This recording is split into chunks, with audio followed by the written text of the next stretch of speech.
Okay, so you guys hear lots of presentations. There's lots of slides and charts and graphs. I mean, you probably only remember 1 or 2% of it anyway. So I just wanted to give you a couple really important things to remember. The first two are really the most important. Third one, not as important, but and I'd say the second one is really, I mean, this is something I've been analyzing, looking at for the last couple weeks. It's extremely important, and I'll show you why in some charts. But with respect to precious metals, I think these are the most important things to remember right now, especially the first two. And again, that's if gold breaks out, goes above 2,100, that move is probably going to have legs, and that's going to be the biggest breakout in 50 years. I mean, it could be, I'm being a little presumptuous, but it should be. And so number two, gold against the S&P 500, if that ratio also breaks out, and you guys will see the chart, but if that ratio also breaks out to the upside, that's going to confirm number one. If number two happens, we're in a new secular bull market, and gold is going to go to 3,000 and 4,000 quickly after number one happens. But it looks to me like number one is probably going to happen before number two. So number one happens, we get the breakout, and then number two, if that happens, then you're going to see gold go to 3,000, 4,000 quickly. However, if number two does not happen, then number one, maybe gold gets to 2,400, fizzles out for a year or two. So, I mean, that's really a huge summation of what I'm talking about, but I'll get into some charts anyway. So if we're looking at secular trends, we know that, or we should know by now, there's enough history. Stock market's in a secular bull, commodities are not. Commodities are in a secular bull, stock market is not. And so you can see the squares there showing the secular bull market. And this is a equal weighted CRB, and unfortunately the data cuts off at the end. You look at the very end there, the blue line. But as you can see here, this is an equal weighted index, Bloomberg spot commodity index that's been floating around, and that did break out to a new all-time high. So that is a pretty good indication that hard assets are probably in a new secular bull market. And so the stock market is, I mean, it's secular bull since 2009. It's ended or it's ending. So, I mean, that's where we are.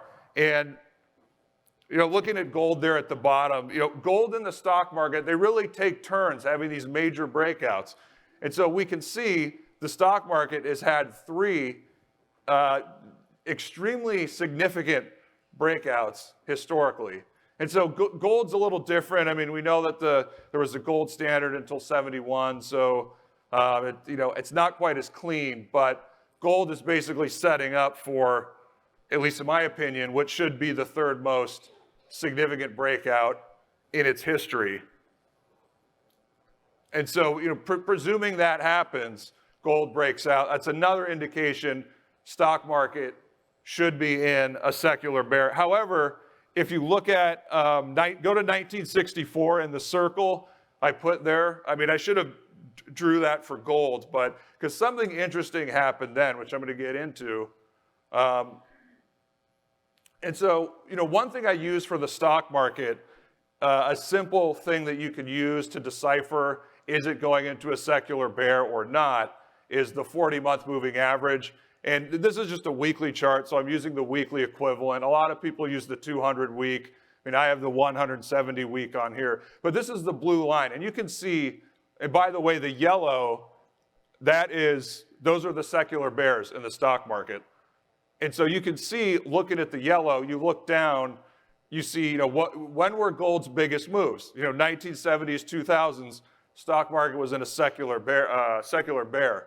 So if the stock market's in a secular bull, you really can't expect that much out of gold. Now, at the bottom, I just added this in because I almost forgot about it. This is a custom indicator I made. You see these charts floating around where they show you what are the expected returns in the stock market moving forward, usually based on 10 years. And so this is a simple 60-40, 60% stocks, 40% bonds. I just took the 10-year yield, and for the 60%, Professor Bob Shiller, who has public data going back 200 years. He has his own indicator for stocks. So I use that. And if you look at the boxes at the bottom, you can see where we are, at least based on that indicator, it looks more like we're in the somewhere in the mid-1960s. A lot of people are saying this is the 70s, and I asked that question at the beginning, but I think you're going to find mid to late 1960s might be a better comparison for where we are today. And I just want to go back a second, because if you look at the top right there in the blue line, the stock market, it looks like for the time being, it has rebounded from this 40-month moving average. And if you look at breadth indicators, which are leading indicators, which they show you how many stocks in the market are really going up versus going down. And it tends to be a leading indicator because before the market really falls apart, the breadth is terrible, most stocks are rolling over. But we've kind of seen the opposite in the last couple months, where a lot of stocks have just been going up, and the index has not been doing all that great. So that probably tells us that at least in the next couple months, we have seen a rebound. It's below 4,100. The S&P has a chance to get to 4,200. Maybe it goes a little bit higher than that, but it's something to watch. So I think if the S&P does go to 4,200 in the short term, you'll probably see gold, and precious metals back off a little bit, after this rebound. So that's an important takeaway. But again, don't forget looking at the bottom, based on that indicator, mid to late 1960s is a better comparison for where we are than the 1970s. I'll give you guys a chance to look at this for a moment because it's pretty important. So in this chart, I have, again, the S&P at the top, the yellow, those are the secular bears. Then we have gold stocks, silver and gold. And, I talked about this a moment ago. The gold stocks breakout in 1964, that was nearly a 3-decade breakout. And, I tweeted something about, because I was thinking about this, what is really the biggest breakout of all time? And it depends, you have to look at an index. The market has to be trying to get above it. And I think eventually in the future, silver, when silver breaks 50, if we're looking back 25, in 25 years, we're looking back, that's probably going to be the biggest breakout of all time. But again, 25 years, hopefully we're all going to still be here. Probably not. This is a sector with a lot of older people who are investors. I, hope you can live that long and look back. But anyway, I digress. But so look, the gold stocks had that breakout in 1964, and I also think I can, if you also look here for gold, that's what I'm kind of thinking. This breakout in gold stocks, 1964, and then they ran for another 16 years. I have another index where 1957 was really the bottom. So gold stocks really were in a secular bull from 57 to 80. But it was really, 63, 64. They didn't really get going until that point. And yes, the gold price was fixed, but if gold was free trading, the bull market would have started. It would have started, here in the 60s. It probably would have got to 100 here and then pulled back, before going a lot higher. So, because silver went up as well. But what's really interesting is if you look at, I think we're at the peak of 1962. So, the S&P's secular bull did not end until the end of 1968.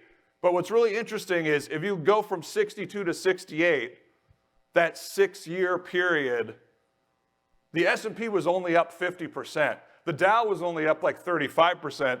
Yet, in that period, again, 62 to 68, silver was up almost 180%. Gold stocks were up 300%.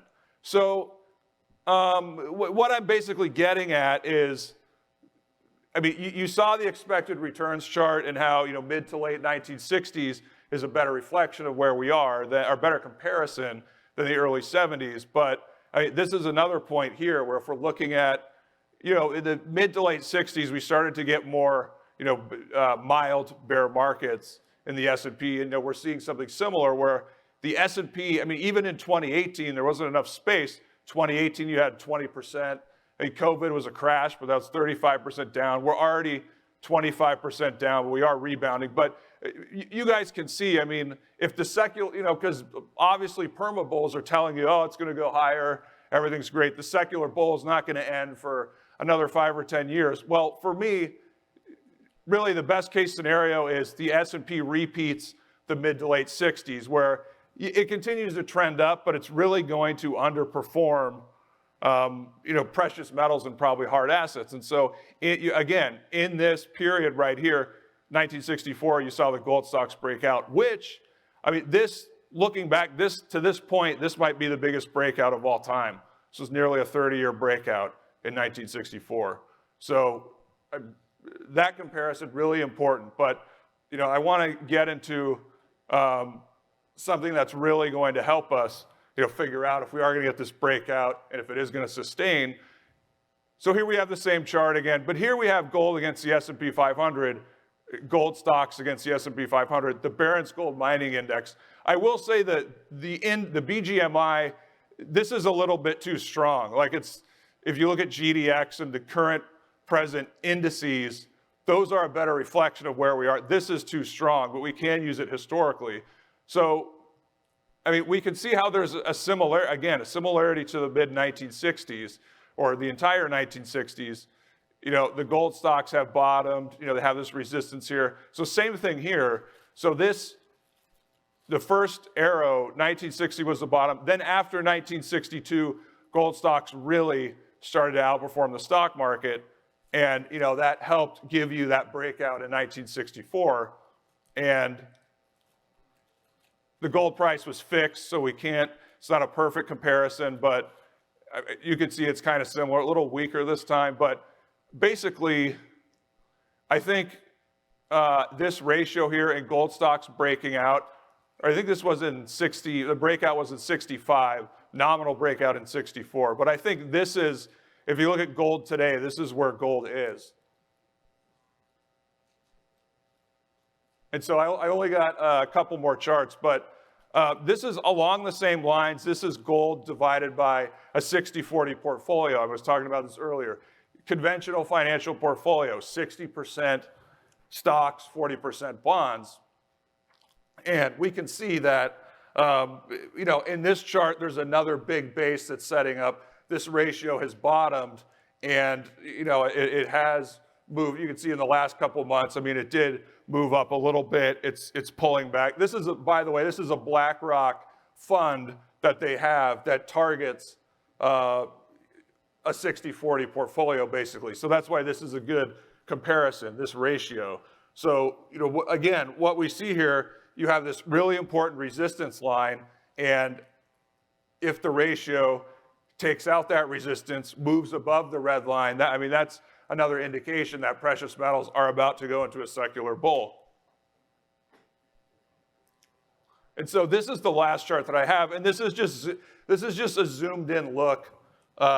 Present day, gold at the top, gold divided by the S&P in the middle, and gold stocks against the S&P at the bottom. So this is GDX, which is a better present day reflection. But this is, you go back to the mid-1960s, gold stocks were really important because back then you didn't have tips, you didn't have emerging markets. Remember, gold was fixed, you couldn't even buy gold. So gold stocks were really the big market back then. And again, they broke out, their ratio broke out in 1965. In nominal terms, the big breakout was 1964. So I said this at the very beginning. If we're looking at gold, if we just presume everything's going to move up, this is going to break above 2100 first.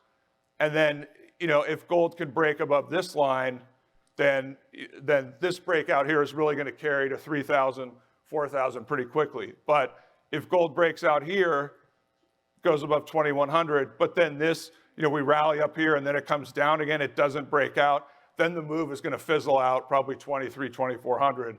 So, and this one will follow as well. But this is really the number one for precious metals. This is the number one indicator we really have to watch, Because if this, presuming, again, this is going to break out first, and this is going to tell us if that breakout in gold is really going to carry. Because if we get this to break out here, then we know in a couple years, potentially, we could see gold 3,000, 4,000, silver rallies back to 50. Every junior basically rebounds, goes higher and higher, and it's a super bull market. But again, if this doesn't break out in the next year or so, then the breakout here is probably going to be limited to 2,400. Okay, so summing everything up, number 2 is really the most important thing. I mean, I can't mention it enough, but if number 2, if that happens, and that ratio breaks out to the upside, then number 1, that breakout will be the biggest breakout in 50 years. And then finally, I mean, this is less important, but everybody's talking about the 1970s. But if you really look at it closely, if you look at expected returns, if you look at where the stock market is, it really looks like the mid to late 1960s is a better comparison for today than the 1970s.